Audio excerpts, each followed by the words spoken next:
Pai do Senhor, meus irmãos, nós estamos aqui para a nossa penúltima aula do trimestre. Vamos orar para que Deus nos conceda uma aula abençoada e edificante. Soberano Deus, eterno Pai, nós glorificamos o Teu nome por essa manhã dominical, por esse dia, pela oportunidade que nós temos, Senhor, de aprender a Tua palavra, de nos alicerçarmos e crescermos no conhecimento das verdades espirituais contidas nela. Te apresento nesta hora a vida de todos aqueles que estão acompanhando essa aula conosco, aqueles que depois hão de assistir, que possam ser ricamente abençoados e edificados. Nós te pedimos direção, orientação do Teu Espírito Santo para nos trazer o discernimento daquilo que o Senhor quer nos comunicar através dessa lição dominical. Nós te pedimos no nome de Jesus. Amém e amém. Meus irmãos, então hoje é a nossa penúltima aula do trimestre, a nossa lição de número 12. Ela tem por título Vigilância e Oração, o perigo das alianças erradas. O texto áureo da nossa lição, ele está em Neemias capítulo 13, versículo 28, e diz assim, olha, também um dos filhos de Joiada, filho de Eliasibe, o sumo sacerdote, era genro de Sambalate, o horonita, pelo que o afugentei de mim.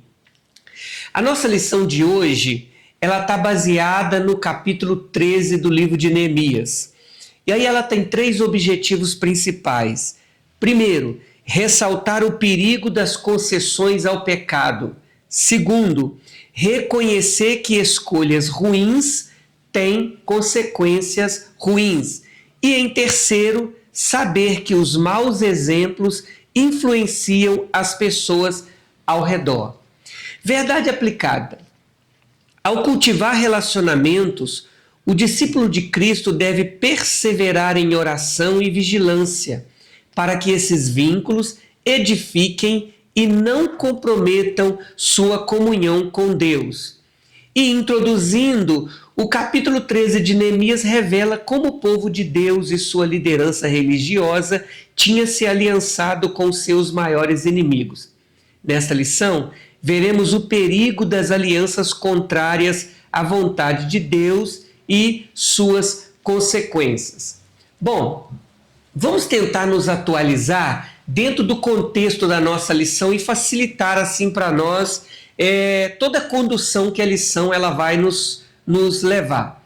Primeiro, nós estamos falando do capítulo 13 do livro de Neemias.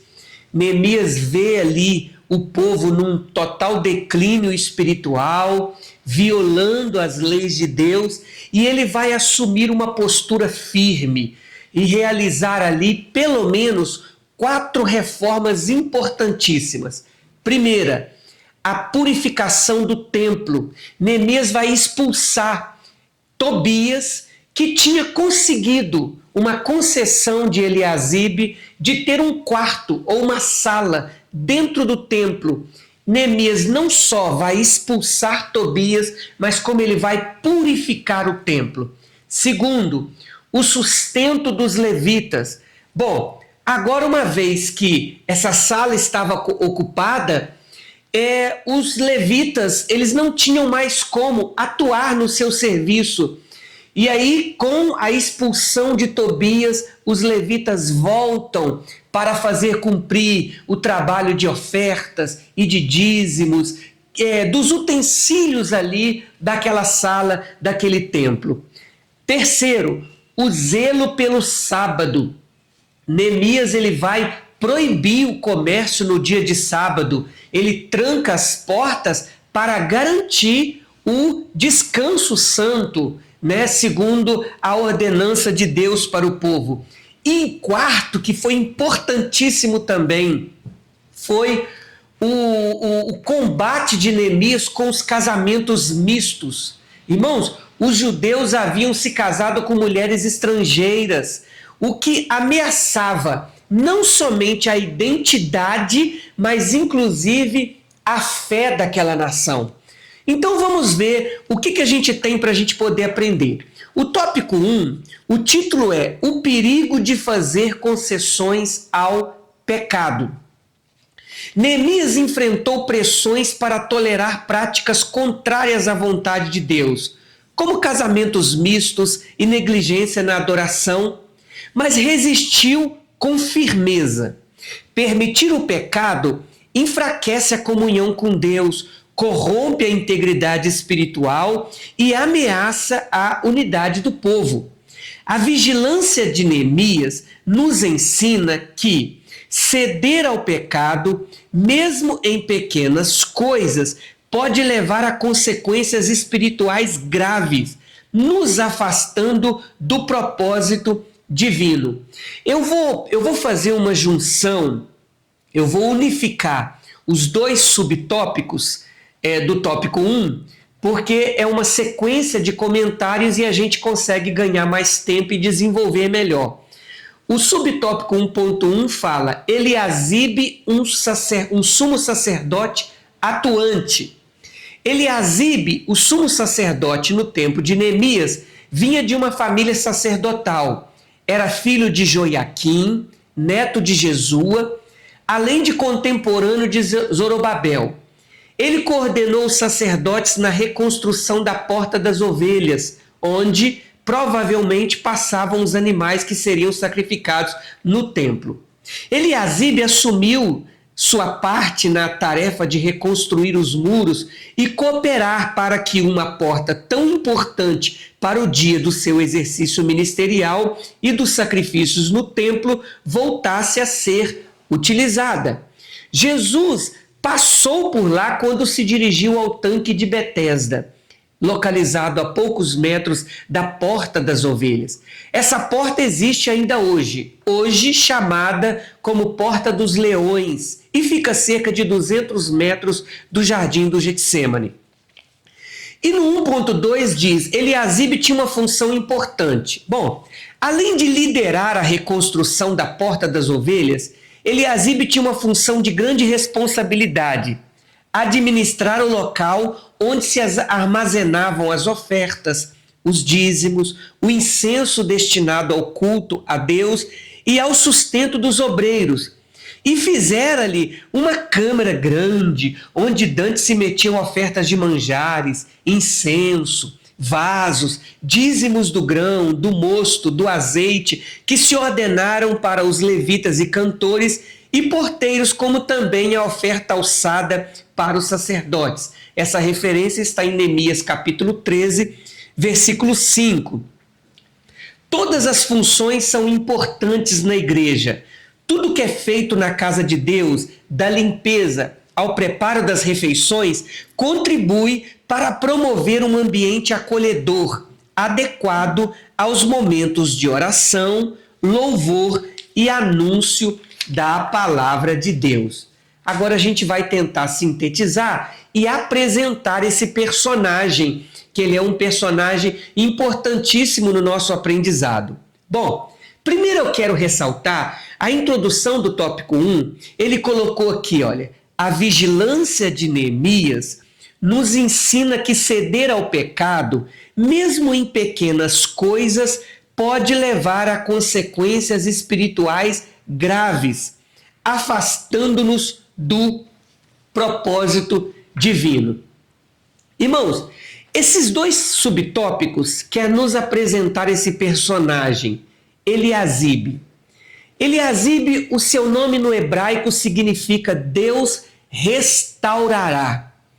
Ele era um sumo sacerdote judeu, muito atuante, e ele teve ali um papel muito importante quando foi feita a restauração do templo e naqueles esforços que foram levados para a reconstrução da cidade após o retorno dos judeus do exílio.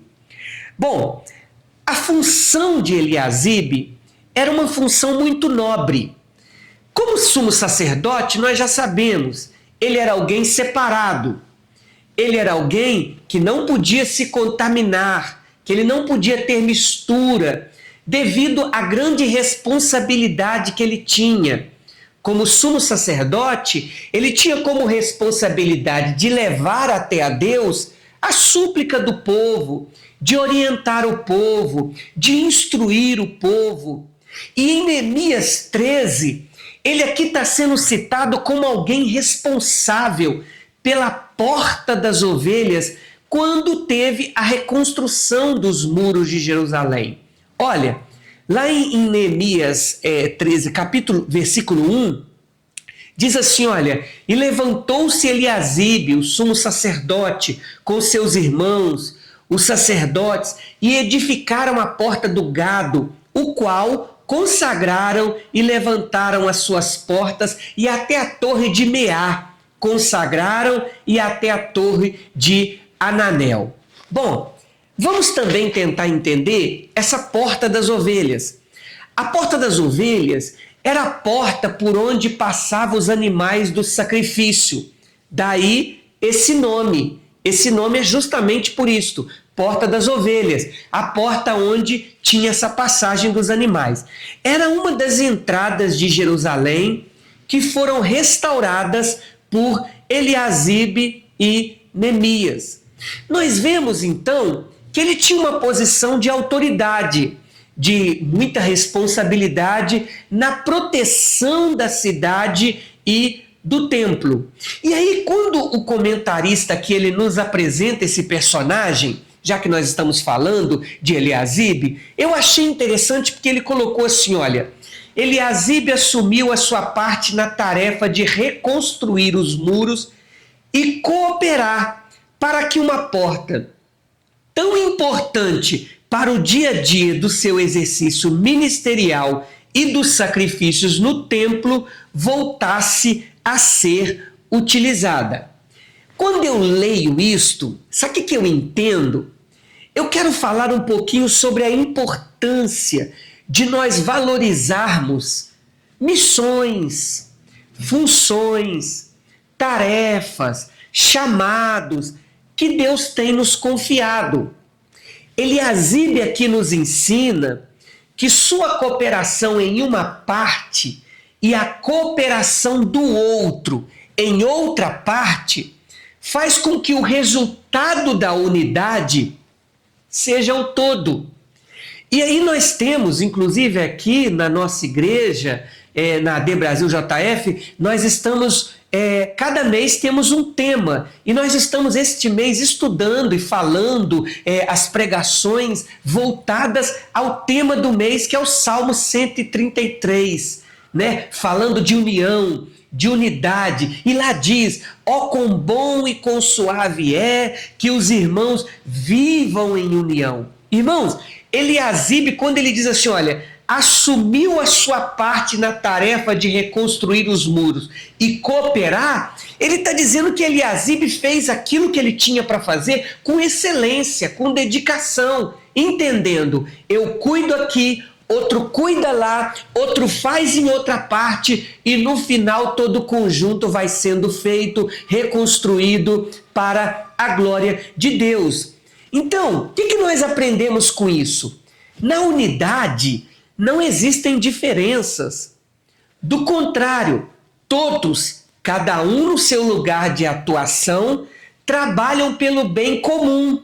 Quando se trata de igreja, o crescimento do corpo, o desenvolvimento do corpo. E Eliasibe trouxe aí a sua cooperação. Olha, falar disso nesse tempo é desafiador, porque as pessoas hoje elas querem fazer para aparecer, para mostrar algo a alguém. E aí é aquele caso, se não aparece, prefiro não fazer. Então, começar a fazer, irmão, é sempre empolgante. O perigo é no meio do caminho nós nos deixar corromper com o tempo. Depois, o problema de Tobias foi esse, é que depois ele acabou abrindo concessões, se aliou, Eliasibe, né? Ele se aliou a Tobias, trazendo grande ruína para o povo. Eu estou me lembrando aqui de Saul, que estava indo bem, governando bem, dirigindo bem, porém ele foi rejeitado por Deus porque não se manteve no propósito para o qual ele foi colocado. Olha, mas ainda falando de Eliasibe, acerca dessa função importante que ele exercia, o comentarista na nossa revista ele colocou assim, olha, todas as funções são importantes na igreja, tudo que é feito na casa de Deus. Aí ele cita, da limpeza ao preparo de refeições, contribui para promover um ambiente acolhedor, adequado aos momentos de oração, de louvor e de anúncio da palavra. Irmão, a função de Eliasibe exigia muita responsabilidade, porque tratava do cuidado e da preservação com o ambiente do culto. E culto foi o nosso assunto de domingo passado. Olha, hoje nós estamos vendo muitas pessoas profanando o culto, escarnecendo, zombando, ambiente de culto tratando de assuntos alheios, assuntos que não fazem parte do culto, né? Dividem a sua adoração, dividem o seu culto, achando que Deus não está vendo, mas Deus vê. E hoje nós podemos dizer que o que acontece é que Deus está dando um tempo para que haja arrependimento, para que haja mudança. E aí, o bispo Samuel, ele colocou como um comentário da revista do professor, dizendo assim, olha, Eliasibe não cuidava de qualquer sala, mas do coração logístico do culto. Eu achei interessante esse comentário. E aí fica uma pergunta para nós.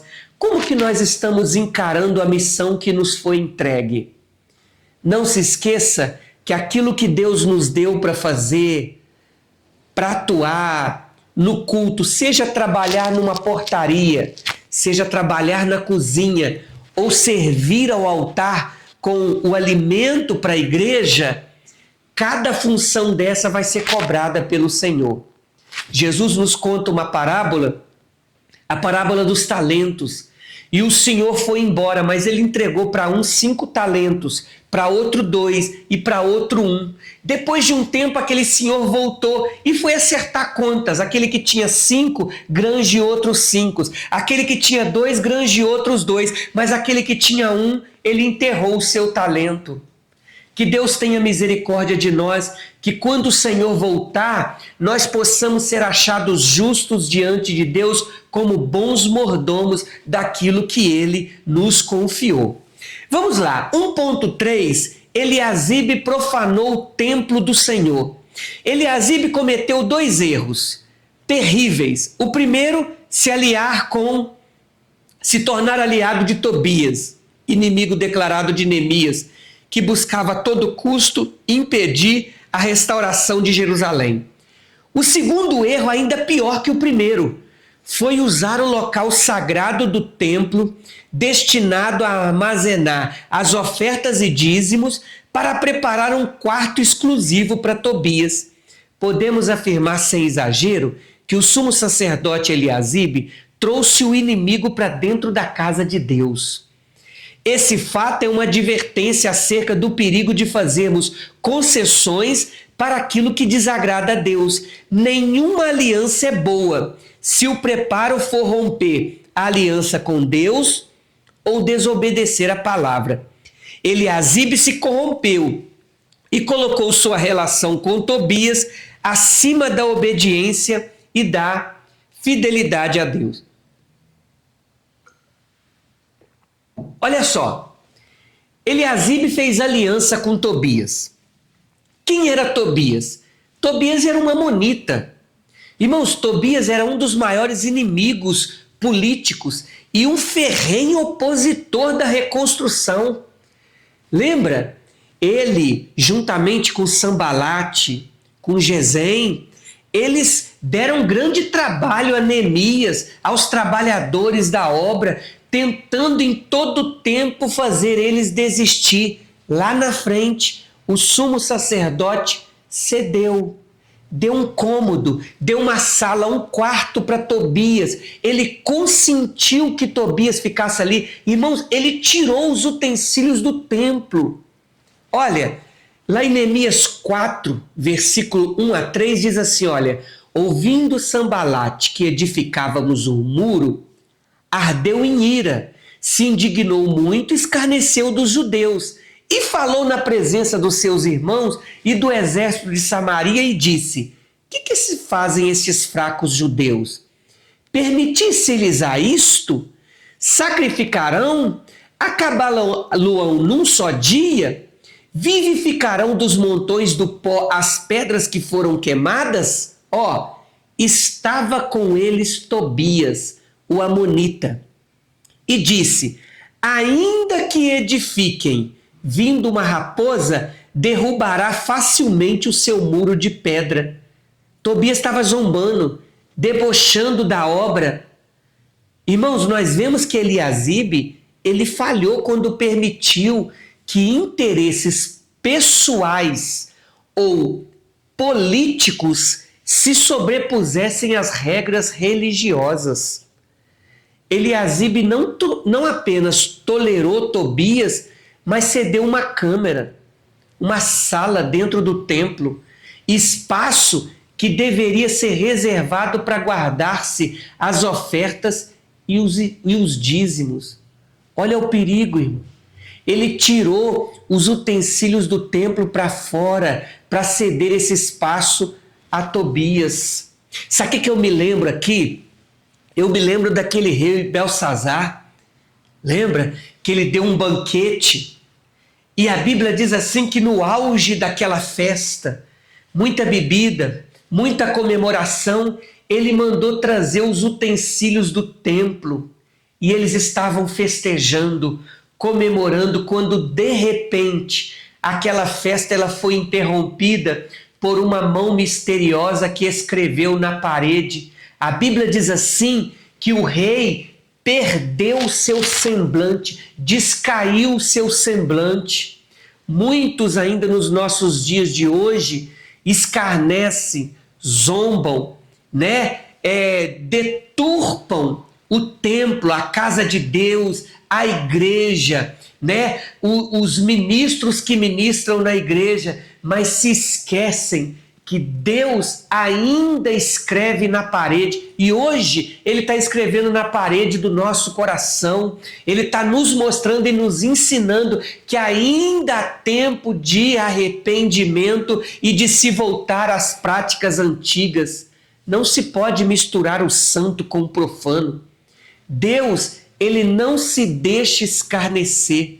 Neemias, quando viu aquilo, ele se indignou com aquela atitude, expulsou Tobias e restaurou a ordem do templo. Sabe o que ele fez? Ele pegou os móveis de Tobias e jogou para fora da janela. Mandou purificar as salas do templo.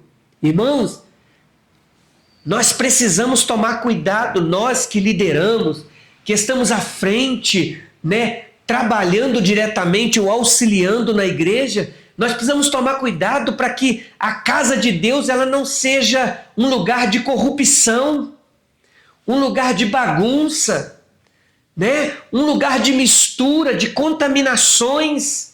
Isso aconteceu nos tempos de Jesus. Jesus chegou no templo, irmãos, e quando ele chegou lá, ele viu os cambistas vendendo, negociando. A Bíblia diz assim que Jesus saiu tirando tudo aquilo. E ele disse assim: a minha casa será chamada casa de oração. A igreja do Senhor ainda é um lugar sagrado, é um templo sagrado, aonde nós somos o templo, mas o templo de Deus, as quatro paredes, o lugar que nós nos reunimos, também é lugar sagrado, aonde nós nos reunimos para adoração, para festejar, para comemorar, para agradecer e alegrar pelos muitos feitos do Senhor. Então, Jesus também, ele expulsou os cambistas do templo. Não podemos permitir que o templo, eu, você e até o espaço físico, que também é lugar de reuniões, ele possa ser algum lugar profanado, que haja mistura, que a contaminação comprometa a casa de Deus. Que Deus tenha misericórdia de cada um de nós. Vamos para o tópico de número 2. Toda escolha tem consequências. Neemias advertiu seu povo pelo fato de muitos judeus terem se casado com mulheres gentias. O resultado disso foi que seus filhos não falavam judaico, comprometendo assim a preservação da identidade israelita que envolvia a fé. Aí no 2.1 e o 2.2 eu também vou unificar, porque é uma sequência de pensamento que eu acho que também vai promover um comentário mais abrangente para nós. 2.1. A desobediência à palavra de Deus. Antes mesmo de o povo entrar na terra prometida, Deus advertiu sobre não se unir em casamento com os povos cananitas, nem deem seus filhos em casamento a eles. A comunhão com os povos que habitam em Canaã resultaria em afastamento dos mandamentos do Senhor e na vinda do juízo divino.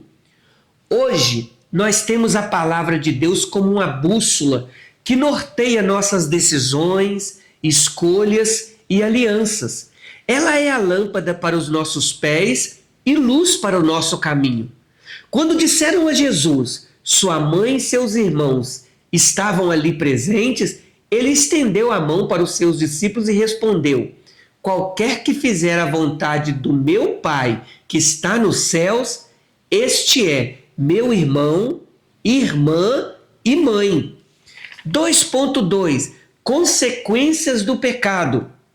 Deuteronômio 7,4 relata as consequências da desobediência dos israelitas à palavra de Deus e também por se unirem aos povos pagãos em casamento. Seus filhos se afastariam de Deus, serviriam a outros deuses, sua ira se acenderia e os consumiria. Infelizmente, Israel desobedeceu. Misturou-se com povos pagãos, fez alianças erradas, como no caso dos gibeonitas. Desde que chegou na terra da promessa, o povo de Israel oscilou entre estar na presença de Deus em obediência e santidade e voltar-se para os ídolos e as práticas profanas dos povos à sua volta. O resultado foi cativeiro babilônico e sofrimento que passaram. Porém, os judeus do tempo de Neemias se esqueceram da própria história. Então veja bem, eu unifiquei 2 subtópicos: a desobediência à palavra de Deus e a consequência do pecado para a gente comentar. Então vamos lá. Vamos ver, por exemplo, 2 consequências graves aqui relatadas. Primeiro, como a sala do templo ela foi cedida para Tobias, as ofertas legítimas pararam de entrar. As ofertas legítimas não entrando, os levitas ficaram sem sustento. Acabaram abandonando o serviço do templo e foram trabalhar no campo. Isso trouxe esvaziamento espiritual. Por quê? Porque a adoração foi cessando, a alegria indo embora e acabou levando a se tornarem infrutíferos. Segundo, a ruína da próxima geração. A aliança errada, irmãos, ela começou aqui no topo e depois ela se estendeu para a sociedade. O casamento misto, ele trouxe como consequência que os filhos não sabiam mais falar a língua judaica. Eles perderam a língua dos judeus, ou seja, eles perderam a identidade israelita. Agora lá tinha judeus que falavam meio asdoditas, ou seja, perderam o idioma. Por quê? Porque misturaram com os povos pagãos. Irmãos, aqui não é só a perda do idioma. Com o casamento de judeus e as mulheres pagãs, corriam sérios riscos de perderem, inclusive, crenças e valores. Concessões erradas trazem preços que nem sempre são pagos pela própria pessoa que as fez. Às vezes é cobrado com juros na conta de próximas gerações. E eu quero abrir um parênteses aqui para citar uma frase de quando eu estava estudando. Deus inspirou o meu coração para poder dizer: quando nós cedemos nos princípios e valores que Deus deixou para nós, nossos filhos tendem a perder a verdadeira identidade cristã. Nós somos exemplos para a próxima geração. E eu vou repetir essa frase. Quando cedemos nos princípios e valores que Deus estabeleceu para nós, nossos filhos perdem a identidade cristã. Olha a referência bíblica que o comentarista deixa aqui para nós, lá em Deuteronômio 7, versículos de 1 a 4.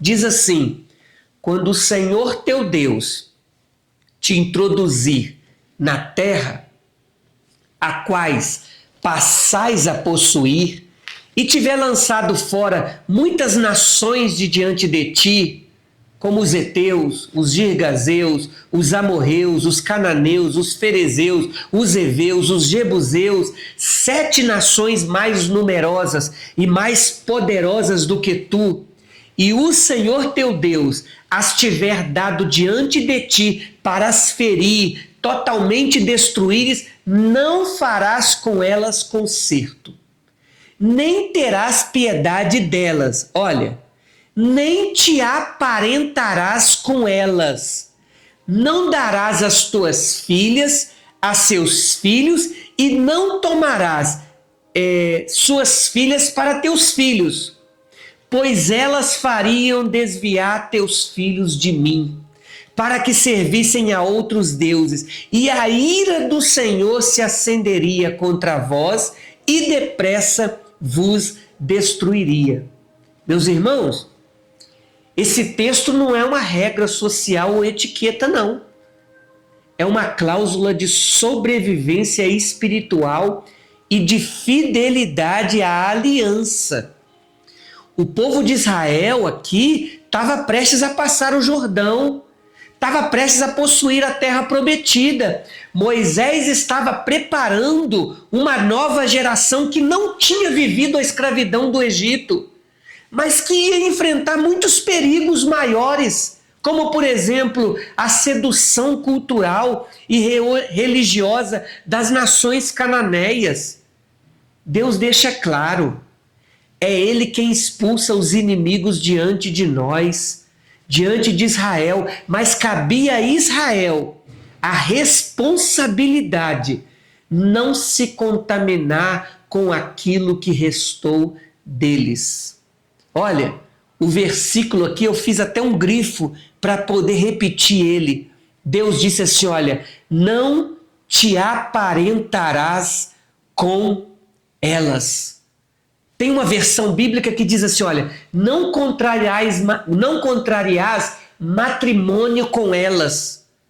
Casamento misto e a união de alguém que serve ao Deus vivo com alguém que não serve ou serve a deuses falsos, no Novo Testamento é chamado de julgo desigual. Depois, Deus explica o motivo por que não deveriam casar com os povos cananeus. Ele diz assim: olha, porque eles vão desviar os seus filhos de mim. Irmãos, Deus estava dizendo: eu quero exclusividade, vocês são meus, propriedade particular minha. Eu não quero contaminação, eu não quero mistura, porque se vocês misturarem, eles vão desviar os filhos de vocês de mim. Deus sabia que era muito mais fácil o cônjuge pagão levar o israelita à idolatria do que o israelita trazer o cônjuge pagão para a fé israelita. A gente vê isto, um exemplo bíblico, o rei Salomão, o homem mais sábio do mundo.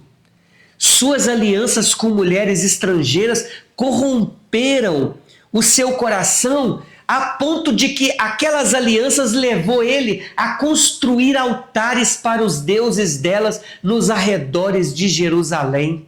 Neemias Ele fez citação disso no capítulo 13.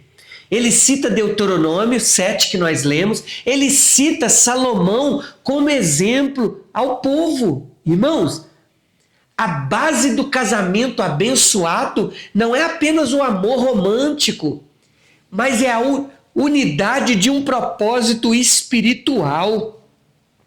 Olha, casar com alguém que não compartilha da mesma fé, dos mesmos valores bíblicos, cria uma divisão muito profunda numa casa. Mais tarde, por exemplo, a criação dos filhos, vai existir ali uma colisão de divisão, divisões de mundo. E isso vai cobrar o seu preço. Lá em Neemias, olha o que nós lemos lá em Neemias. As crianças já não estavam mais sabendo a língua israelita. Estavam perdendo a identidade israelita. Quem sabe você está me assistindo, jovem. A Bíblia traz advertências, a Bíblia traz ensinamentos. Cuidado com as suas escolhas. Não queira, não diga, não tem, a igreja não tem, na casa de Deus eu não consigo ver ninguém para casar. Não. O propósito de Deus é que seja alguém que tenha os mesmos propósitos. Tem alguém até que na igreja a gente lidera jovens, a gente está sempre aconselhando e falando sobre isso. Quando alguém diz assim, pastor, eu estou orando para Deus me dar uma resposta, eu digo para ele assim, filho, Deus já te deu. A resposta está na Bíblia. Não vai se aliar em um jugo desigual. Isso é destruição. Isso é trazer ruína para sua casa. Há propósitos, há projetos futuros que podem ser paralisados no meio do caminho por causa de escolhas mal feitas. Mas eu também quero falar para pais. Aconselhe, converse com seus filhos, oriente eles, mostre para eles, dê a eles a segurança de ouvir de vocês os ensinamentos da palavra, os ensinamentos de Deus e aquilo que Ele quer para o seu povo, para cada um de nós, para que possamos ter uma vida próspera e feliz. E aí aqui a gente continua. O subtópico 2.3 diz assim, olha, escolhas ruins trazem consequências ruins. Nossas escolhas são como sementes que podem nos proporcionar uma colheita boa ou ruim. Escolhas como casamento, profissão, educação dos filhos, por exemplo, podem trazer grandes alegrias e serem motivos de duras frustrações. É necessário escolher com prudência e oração. Busque se aconselhar com cristãos sábios acerca de suas decisões, porque na multidão de conselheiros há segurança. Roboão, filho do rei Salomão, embora tenha tido um pai sábio, fez uma escolha ruim por consultar pessoas erradas, que causou divisão e trouxe sofrimento ao povo de Israel. Meus irmãos, todos os dias nós fazemos escolhas. Algumas escolhas elas parecem até insignificantes, mas outras elas podem mudar o rumo da nossa história. Nós não podemos esquecer uma verdade que ela é intrínseca para nós. Somos livres para escolhermos a semente que queremos plantar. Você é livre para escolher a semente que você quer plantar. Mas nós seremos sempre escravos da colheita. Aí o comentarista colocou aqui que nossas escolhas são como sementes que podem nos proporcionar uma colheita boa ou ruim. Ele diz assim, olha, se aconselhe com cristãos sábios acerca de suas decisões. Irmãos, nós temos aqui dois extremos. A dificuldade de se achar pessoas confiáveis para você buscar um conselho. Mas também pessoas que se fecham dentro do seu mundo. Por mais que haja dificuldades, tem. Tem líderes fiéis, pastores responsáveis, fiéis, que não saem espalhando notícia, mas que vão ouvir, que vão ter um conselho bom e principalmente bíblico, um conselho de Deus. Mas também nós também temos no outro extremo aqueles que se fecham por causa de alguma frustração, alguma decepção e não buscam essas pessoas. Eu costumo e trabalho com liderança de jovens há muitos anos, há muitas décadas, e eu costumo dizer que aqueles jovens que mais frequentam a escola bíblica, que mais procuram para pedir conselho, eles erram bem menos. Eles conseguem ter sequência, eles conseguem ter rumo, direção, serem guiados segundo aquilo que Deus deseja, porque estão buscando serem aconselhados. Olha, e aí fica para nós aqui, já que ele está falando aqui acerca de semente, acerca de colheita, eu quero te fazer uma pergunta: o que você pretende colher? Olha para trás. Vê o que você plantou. O que você está plantando hoje? Meus irmãos, eu vou contar uma experiência que a minha mãe contava lá em casa quando a gente era criança. Quando a minha mãe ia nos corrigir, minha mãe sempre pegava a varinha, né? A varinha para nos corrigir. Às vezes era necessário, mas ela sempre falava da palavra de Deus, sempre mostrava para nós por que estava nos corrigindo, o que a gente tinha feito de errado, por que nós não deveríamos fazer, qual que era a vontade de Deus para nós. E minha mãe, eu lembro que minha mãe contava para nós uma historinha de uma menina que ela era muito respondona para sua mãe. E aí elas moravam numa casa que tinha uma escada muito grande, e aquela menina um dia, no topo daquela escada, irada, com muita raiva da mãe, com muito descontentamento, ela empurrou a mãe dela. E a mãe dela começou a descer aquelas escadas, parou e ela empurrou mais um pouco. E aquilo aconteceu por algumas vezes. E o tempo passou. Aquela menina cresceu, casou, constituiu uma família. Ela teve uma filha. E naquela sequência de descontentamentos familiares e de discórdias familiares, a filha foi fazer algo semelhante com aquela mãe. E quando ela estava empurrando, aquela mãe, no determinado ponto, diz assim, na escada, aquela mãe diz assim: minha filha, pode parar, porque até aqui eu empurrei a minha mãe. Cuidado com as escolhas que você está fazendo, filhos, irmãos, membro, obreiro. Cuidado com as escolhas aquilo que você está plantando. Às vezes a gente vive isso em liderança de trabalho. Irmão, se eu não sou um bom liderado, não adianta eu esperar também que eu vou ter uma excelente liderança. Por quê? Porque eu vou colher aquilo que eu planto. Então, que nós possamos aprender isto. Aí o comentarista aqui, ele colocou para nós como exemplo o rei Roboão, que assumiu o trono. E o povo pediu um alívio nos impostos e no trabalho pesado. Ele tinha que fazer uma escolha, e a Bíblia diz assim que ele foi se aconselhar. Lá em 1 Reis, capítulo 12, diz assim, olha, teve o rei Roboão conselho com os anciãos que estavam na presença de Salomão, seu pai, quando este ainda vivia.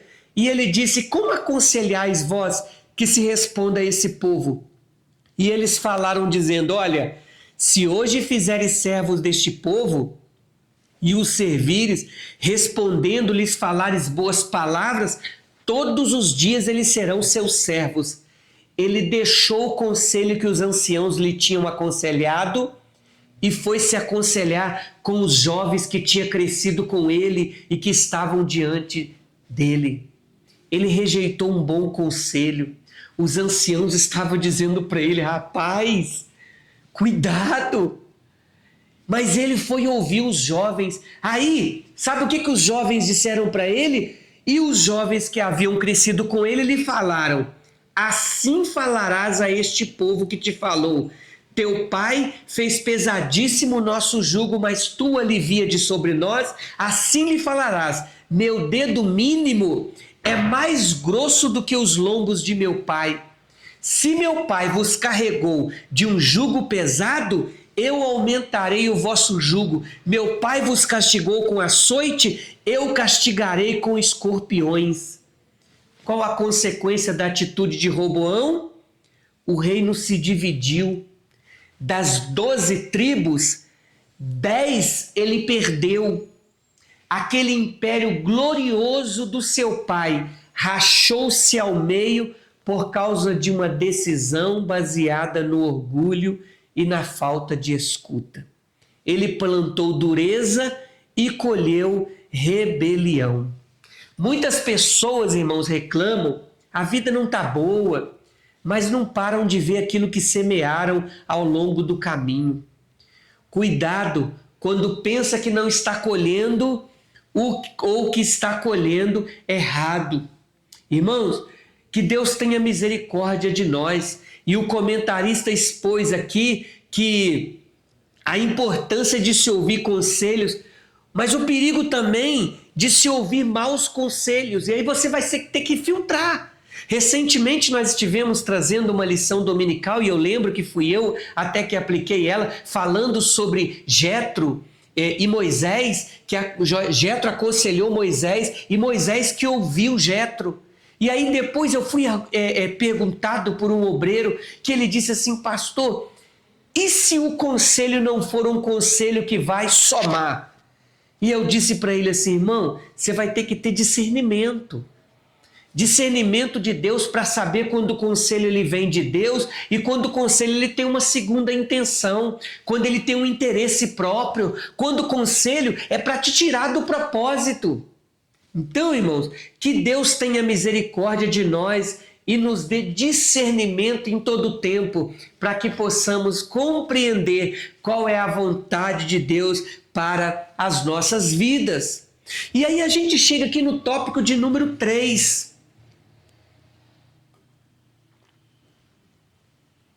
Maus exemplos são más influências. Neemias, ao observar a conduta do povo de Israel, afirmou que o sacerdócio e a aliança dos sacerdotes e levitas haviam sido profanados devido à negligência e à desobediência dos israelitas em relação à lei de Deus. Os sacerdotes responsáveis por manter a santidade do culto e liderar o povo em retidão havia permitido práticas pecaminosas. Essa profanação comprometeu a relação de Israel com Deus, mostrando que a infidelidade no sacerdócio não apenas desonrou a aliança, mas também prejudicou a espiritualidade de toda a nação. E aí o 3.1, nós vamos falar de filhos que reproduzem os erros dos pais. O último erro descrito por Neemias mostra como atitudes ruins podem levar pessoas próximas a agir da mesma maneira, perpetuando um ciclo de iniquidades. O sumo sacerdote Eliasibe se aliançou com Tobias, profanando o templo ao lhe conceder um quarto ali. Por sua vez, seu neto, seguindo os passos do avô, casou-se com a filha de Sambalate, aliançando-se com o maior inimigo de Neemias e opositor voraz da restauração de Israel. Também, um dos filhos de Joiada, filho de Eliasibe, o sumo sacerdote, era genro de Sambalate, o horonita, pelo que o afugentei muito. Muitos filhos reproduzem os erros dos pais, mas o cristão genuíno, ele tem em Jesus e na sua palavra uma referência maior do que a dos próprios pais.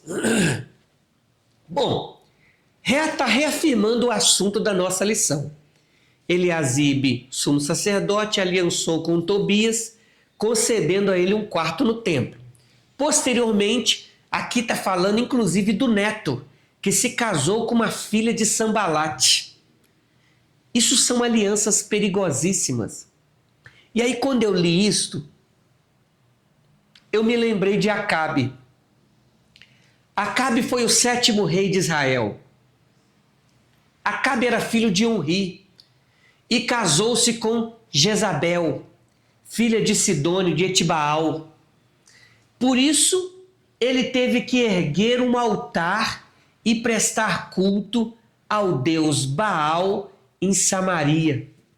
Deus, naquele tempo, levantou Elias para mostrar que Baal não é Deus, mas o Senhor, sim, é o verdadeiro Deus. Na revista aqui, o comentarista colocou assim, olha, atitudes ruins podem levar pessoas próximas a agir da mesma maneira, perpetuando um ciclo de iniquidades. Irmãos, a pedagogia diz que as crianças, elas têm forte tendência de imitar tudo aquilo que elas veem. E a gente vê isso, é fato, é comprovado. Elas observam. Por isso que tem coisas que a gente às vezes faz, que o adulto faz, que ele tem que evitar fazer na frente da criança, porque ela tem uma tendência a imitar e fazer daquela mesma maneira. E aí quando eu cheguei aqui, eu tirei para mim que nós estamos falando aqui de legado. Nós estamos falando aqui de alguma coisa que é passada para outra geração. Um legado a ser passado para as próximas gerações. Quando crianças veem a mistura do santo e do profano, elas vão achar que elas também podem fazer. E aí, irmãos, o pecado ele vai se enraizando até no meio das próximas gerações também, que vão seguindo sem conhecer, sem saber o que o verdadeiro Deus quer, o que ele pediu, o que ele ensina nas Escrituras. E aí eu não posso me omitir aqui em deixar para nós o que Deus colocou no meu coração. Os pais, eles precisam não somente mostrar às crianças o caminho, mas ir com elas no caminho. Provérbios capítulo 22 e versículo 6, ele diz assim, olha, instrui o menino no caminho em que deve andar. Instrui no. No quer dizer que você está junto. Não é instrui o. Se fosse instruir-se o eu estou dizendo, eu estou mostrando, aquele é o caminho. Mas quando eu estou falando no, eu estou dizendo assim, olha, nós estamos no caminho. Então ele está dizendo, olha, instrui o menino no caminho que deve andar. Quando envelhecer, não se desviará dele. Vai um conselho aqui, não mande o seu filho para a igreja, vá com ele para a igreja. Muitos pais, às vezes, mandam o filho para a escola dominical, manda o filho para o culto, e ainda diz assim, não, você tem que ir mesmo, lá é que é lugar, entendendo que lá é o lugar dele estar, porque o mundo está cheio de contaminação. Mas é bom que você vá, porque ele está observando e olhando o seu exemplo. Ao mesmo tempo aqui também, eu fiquei pensando sobre instruir no caminho, não é só ir com ele, mas é inclusive mostrar para ele o caminho que estão trilhando. E aí eu fiquei pensando, nós precisamos trazer à memória deles coisas boas de culto, coisas boas do culto. E aí eu quero fazer uma pergunta para você aqui nesta manhã de escola bíblica dominical. Qual é o assunto da sua mesa quando vocês estão assentados na mesa? Qual é o assunto?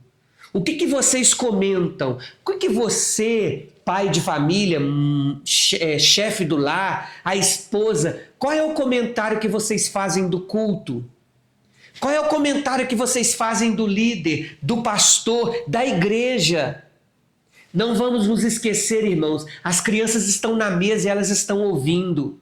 Eles vão aprender e eles vão levar para as suas vidas aquele mesmo assunto que eles ouviram os pais falando, os pais comentando. Nós somos sacerdotes dentro do nosso lar, dentro da nossa casa.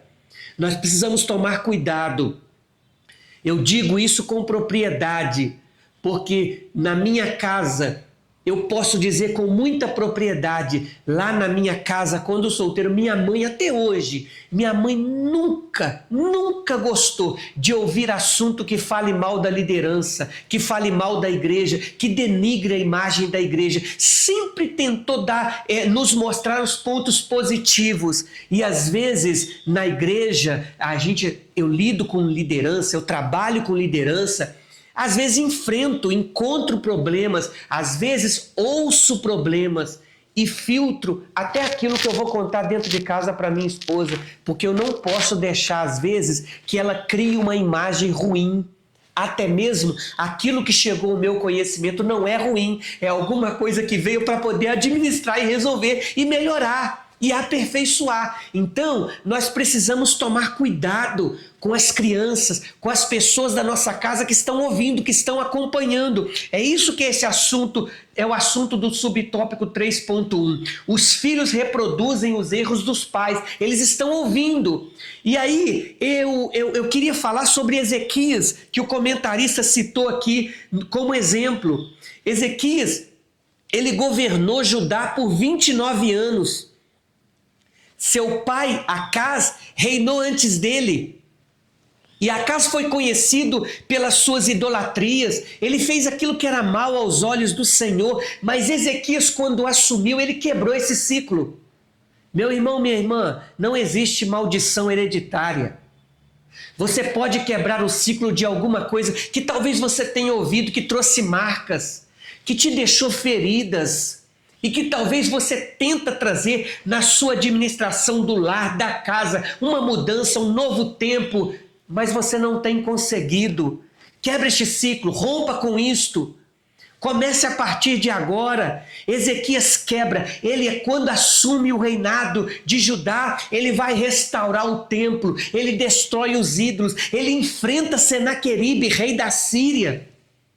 Deus tem poder de quebrar ciclos que repetitivos trazem muita negatividade nas nossas vidas. E a decisão, ela é sua.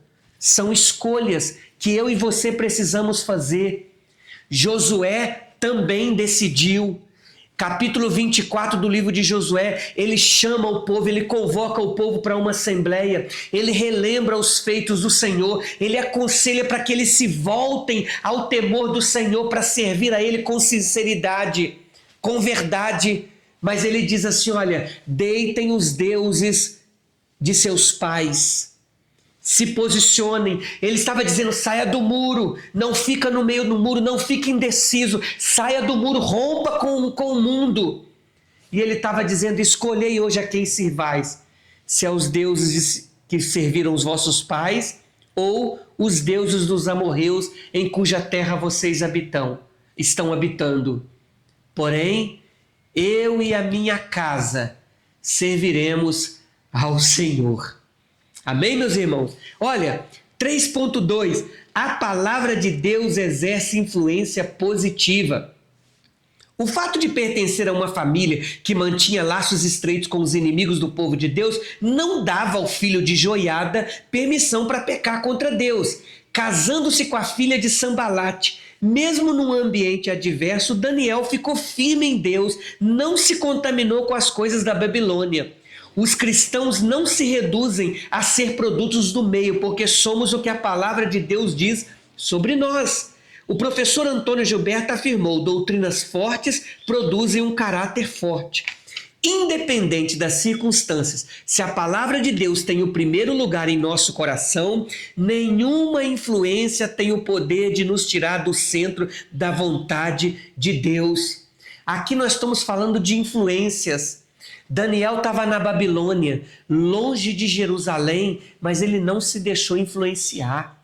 Ele não se contaminou. Quando veio a hora de comer do manjar do rei, ele pediu ao eunuco que não queria se contaminar e que desse a ele um prazo. Eles foram achados mais bonitos, mais formosos. Irmãos, sabe qual que é o segredo de Daniel não se contaminar? É que Daniel continuou mantendo a conexão com o céu. A Bíblia diz assim que 3 vezes ao dia ele se punha de joelhos na Babilônia com a janela aberta para Jerusalém. eu não estou em Jerusalém, mas eu ainda continuo me lembrando do lugar da adoração, do Deus da adoração. Olha, nós precisamos continuar conectados no céu, precisamos saber quando influenciar e entender quando estamos sendo influenciados também.